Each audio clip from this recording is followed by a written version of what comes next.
Halo teman-teman. Oke, perkenalkan nama saya Muhammad Hastomo Arbi dengan NIM 20103132-135. Aku adalah salah satu mahasiswa dari S1 Akuntansi Fakultas Ekonomi dan Bisnis Universitas Lambung Mangkurat. Video ini dibuat untuk memenuhi tugas dari mata kuliah Bisnis Internasional dengan dosen pengampu Bapak Rifki Novriandana, SEMACC MMAK. Pada kali ini saya akan menjelaskan mengenai materi yaitu financial structure. Lalu apa sih pengertian dari financial structure itu? Financial structure dalam rangka pencapaian tujuan perusahaan untuk memaksimalisasi kekayaan pemilik saham. Salah satu keputusan di bidang keuangan yang turut mempengaruhinya adalah kebijakan kombinasi atau bauran atas sumber pendanaan atau pembiayaan yang akan digunakan dalam operasional perusahaan. Weston dan Bringham tahun 1991 menyatakan bahwa struktur keuangan itu dapat diartikan sebagai cara aktiva-aktiva perusahaan dibelanjai atau dibiayai. Hal ini seluruhnya merupakan bagian kanan neraca. Lalu menurut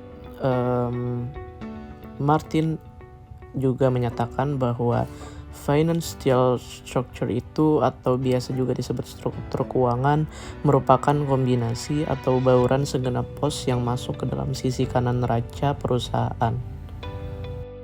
Dari beberapa definisi di atas dapat disimpulkan bahwa struktur modal hanya sebagian dari struktur keuangan, karena dalam struktur modal hanya memperhitungkan hutang jangka panjang atau long-term debt, saham prioritas, dan saham biasa. Sedangkan dalam struktur keuangan, segala bentuk hutang jangka pendek turut diperhitungkan. Dalam konsep penerapan pembiayaan atau pendanaan, walau dalam struktur keuangan terdapat dua jenis pembiayaan, yaitu pembiayaan jangka pendek dan pembiayaan jangka panjang. Namun masing-masing pembiayaan digunakan untuk keperluan dalam kondisi waktu yang berbeda.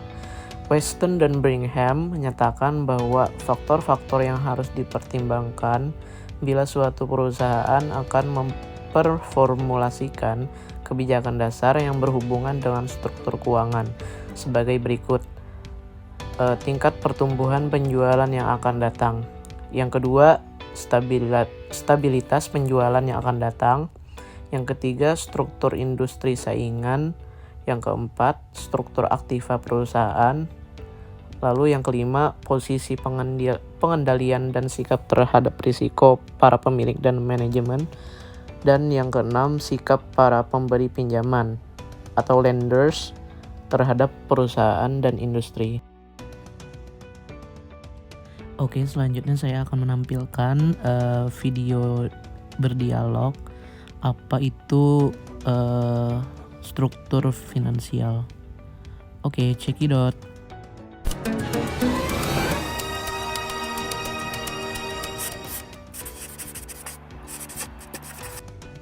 Go. Kamu mau beritahu cara kerjanya nggak? Cara kerja apa? Rugby kah? Bukan itu, financial structure. Oh, keuangan terstruktur. Itu adalah ketika perusahaan membutuhkan uang untuk memperluas bisnisnya atau mengembangkan proyek. Oke, jadi klien mengaturnya. Itu tergantung. Jadi kami menyesuaikan pinjaman dengan kebutuhan klien kami. Jadi itu bukan pinjaman standar yang Anda dapatkan. Katakan saja beli mobil. Gak ada resiko, aku nggak punya. Kebutuhan perusahaan jauh lebih kompleks. Kita perlu memperhitungkan semua kekhasan proyek klien kita. Nah, ketika struktur pinjaman menjadi tingkat jaminan, pemberi pinjaman di tingkat atas struktur mendapatkan suku bunga lebih rendah. Apabila peminjam bangkrut, mereka memiliki lebih banyak peluang untuk mendapatkan uang mereka. Tapi pemberi pinjaman di bagian bawah yang mendapatkan bunga lebih tinggi akan kecil kemungkinannya untuk mendapatkan uang mereka kembali. Jadi itulah kami menggunakan kata struktur. Kami memotong pinjaman seperti pizza. Mana klienmu? Perusahaan besar dengan proyek besar. Kupikir keuangan perusahaan itu melalui IPO. Kamu mau tahu apa itu IPO? Oke, boleh. Itu ketika perusahaan going publik. Oke. Mari kita lakukan seperti ini. Jika kamu membeli mobil pasti ada dua solusi. Kamu membeli dengan teman tapi bagi 50-50, tapi mobilnya bagi dua. Atau kamu minjam uang di bank dan kamu membeli mobilnya sendiri. Dan kamu bayar tiap bulan. Coba lihat. Yes, ya. Gol. Wah, keren.